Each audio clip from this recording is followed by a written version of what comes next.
Mercedes did not reveal a slow car. They revealed something much worse. A battery system that overheats, deteriorates, and shuts down without mercy, right when their drivers need it most. Russell lost a possible win in Canada when his car switched off while fighting for the lead. Antonelli lost a podium chance in Barcelona after passing Russell. And McLaren, using Mercedes' power unit technology, has been hit by related electrical problems too. That is not one unlucky failure. That is a pattern. The real reason is heat. Excessive battery temperatures are damaging the system from the inside, and the failures are not identical, but they keep coming from the same general area. So now Mercedes have the fastest weapon, the biggest fear, and one terrifying question. Did they build a championship-winning power unit, or a system powerful enough to destroy Russell and Antonelli before anyone else can? Subscribe to the channel. To understand why this Mercedes battery issue is so dangerous, you have to look at what the team actually has. They do not have a slow car. That would be easier. A slow car is painful, but clear. You know the mission. Find more grip. Find more power. Improve the floor. Improve the balance. Bring upgrades. Chase the stopwatch until the gap closes. Mercedes have the opposite problem. They have a car strong enough to win, but fragile enough to make every win feel threatened before it is finished. And that is much harder to live with. Because when a car is fast, every retirement hurts more.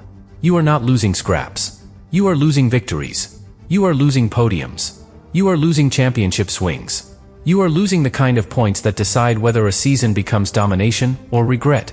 That is why Russell's Canadian failure mattered so much. He was not running in the background. He was not fighting for minor points. He had taken pole position. He was fighting for the lead. He had the chance to turn the entire Mercedes story around, because beating Antonelli directly at the front would have changed the emotional balance inside the team. Then the Mercedes switched off. Just like that. A potential defining race became zero. And the reason pointed straight toward the battery. Mercedes described the failure as a sudden shutdown of the energy recovery system. James Allison later explained that it was an engine kill caused by a catastrophic battery failure, with heat damage inside the unit. That is the first major clue. Heat damage. Because the battery is not just another part of the car. Under the new power unit rules, it is one of the most important performance systems Mercedes have. It helps deliver electrical power. It helps the car attack. It helps the driver defend. It helps turn stored energy into lap time. In simple terms, the battery helps make the Mercedes frighteningly fast.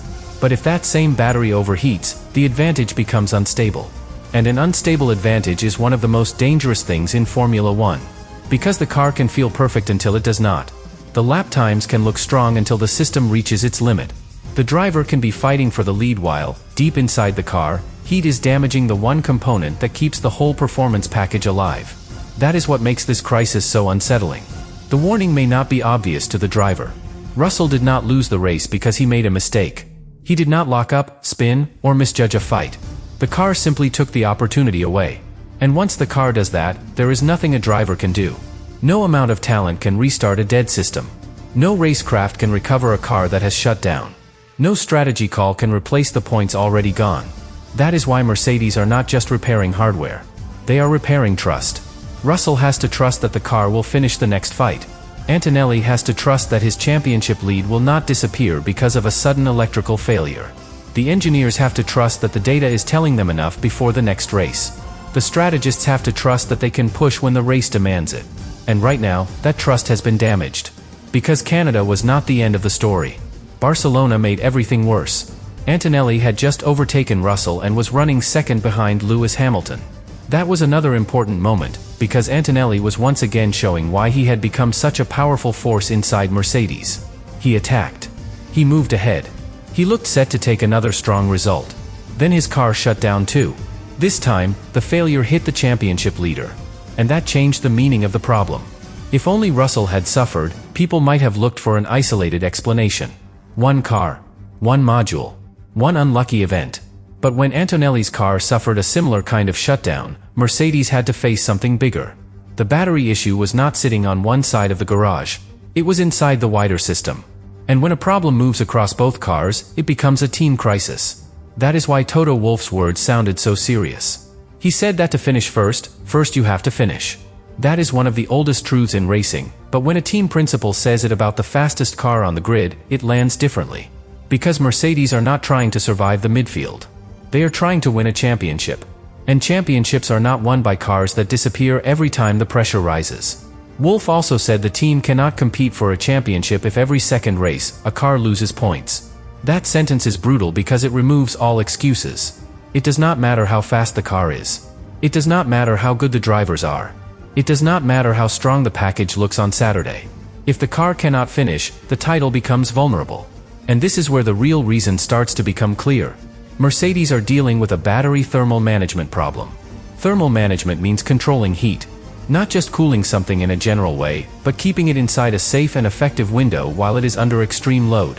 The battery must stay powerful, stable, and protected while the car is racing at full intensity. That is difficult because the 2026 power unit demands more from the electrical side than before. The battery is working hard. It is storing energy, deploying energy, and supporting the car through intense phases of the lap. The harder it works, the more important cooling becomes. If the cooling cannot keep up, temperatures climb. If temperatures climb too far, deterioration begins. If deterioration becomes serious enough, the system can fail. That is the chain Mercedes are fighting. Heat becomes damage. Damage becomes shutdown. Shutdown becomes lost points. Lost points become championship pressure. And championship pressure becomes panic. That is why this is not just a mechanical story. It is an emotional one. Russell's Canada failure hit at maximum value. He could have changed the internal Mercedes battle. Instead, Antonelli's lead grew dramatically. The team lost a major constructors' haul. Russell was left with the worst kind of result, not a defeat, but an unfinished argument. Antonelli's Barcelona failure was painful for a different reason. He had done the hard part. He had passed Russell. He was running in a strong position. Then the car died late, turning a secure result into another warning sign. Both drivers suffered. But the team suffered even more. Because now Mercedes cannot reassure one driver by saying the other side is safe. They cannot say the issue belongs to only one module, one usage pattern, or one race. The failures are not identical, but they point toward the same general area of the battery. That phrase is what makes the engineers nervous. Same general area. It means the problem may not be one simple broken piece. It may be a weakness in how the battery system handles heat, stress, and race load. It may involve multiple failure paths that all begin in the same part of the car's energy system. And that makes the fix harder. If one wire breaks, you replace the wire. If one seal leaks, you redesign the seal. But if an entire system is operating too close to its thermal limit, then every solution affects something else. More cooling may cost packaging or performance. Less aggressive deployment may protect the battery but slow the car. Updated modules may help, but they need validation. Managing risk may save points, but it could also hand rivals track position. Mercedes are trapped between performance and survival. That is the real nightmare. They need the battery to be powerful, because power is part of their advantage. But they also need it to be safe, because a battery that cannot survive makes the advantage meaningless. This is why the customer team problems matter too. McLaren, using Mercedes power unit technology, also suffered related trouble. Lando Norris had power unit failures. McLaren had electrical concerns earlier in the season. The same broad battery module area became part of the discussion. That means Mercedes' high-performance powertrains are not just protecting their own garage. They are protecting the reputation of the entire power unit family. And if a customer team starts losing faith, the pressure grows even faster. Because Formula One is not only a competition on track. It is also a competition of trust between suppliers and teams. A customer team needs to believe the power unit will finish. Drivers need to believe they can push. Engineers need to believe the data. Strategists need to believe the race plan will survive contact with reality. A battery crisis attacks all of that. It turns every plan into a question. Can we push now? Can we defend? Can we chase? Can we use full deployment? Can we risk another long fight? Can we trust the temperature window? Those are not the questions a dominant team wants to ask itself. A dominant team wants to ask how to win. Mercedes are being forced to ask how to finish. And that difference changes everything. The first block of this story is really about contradiction. Mercedes have the car everyone should fear, but the system they fear most is inside their own car. They have drivers capable of winning, but those drivers are now carrying memories of races taken away by shutdowns.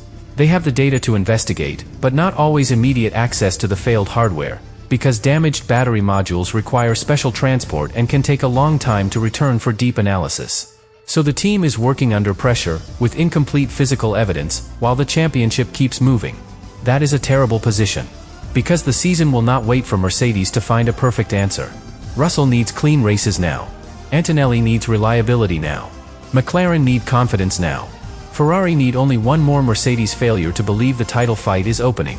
And every rival now knows the same thing.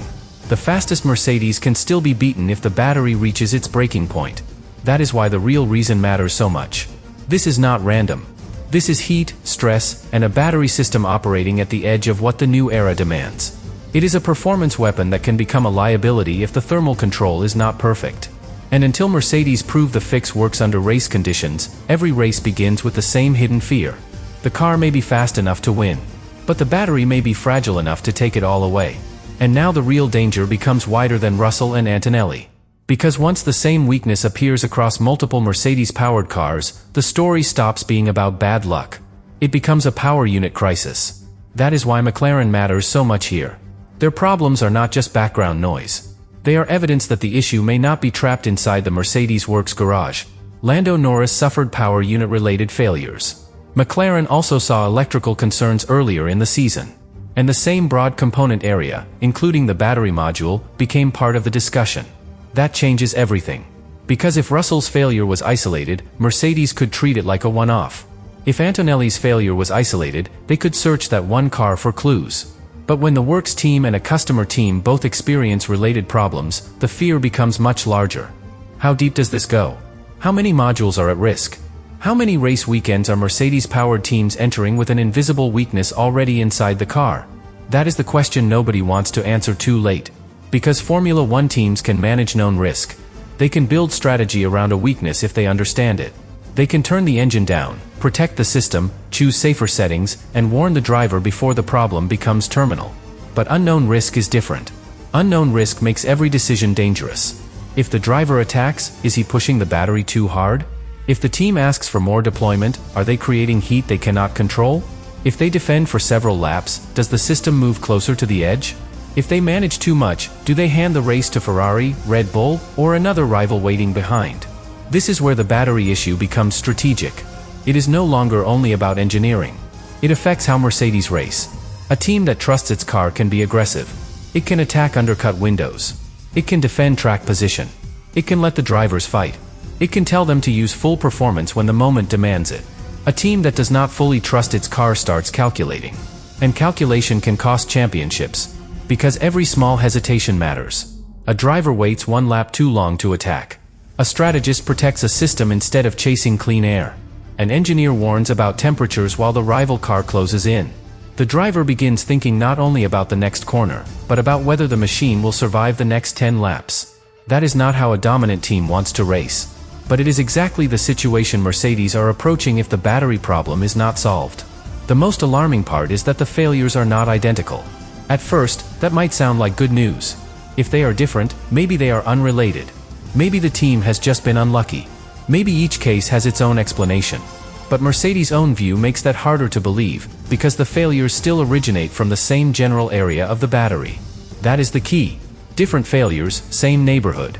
Imagine several houses on the same street losing power for different reasons. One has a blown fuse. Another has damaged wiring. Another has a failed connection.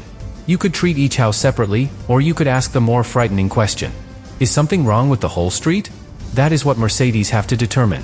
Is this a group of unlucky events, or is the battery system operating too close to its limit across the pool? The answer matters because the fix depends on it. If it is one component, replace it. If it is one batch, identify it. If it is one cooling pathway, redesign it. But if the whole architecture is being pushed to a thermal edge, then the solution becomes much harder. It may require updated battery modules, revised cooling behavior, different operating limits, and changes in how the drivers are allowed to use the car during races.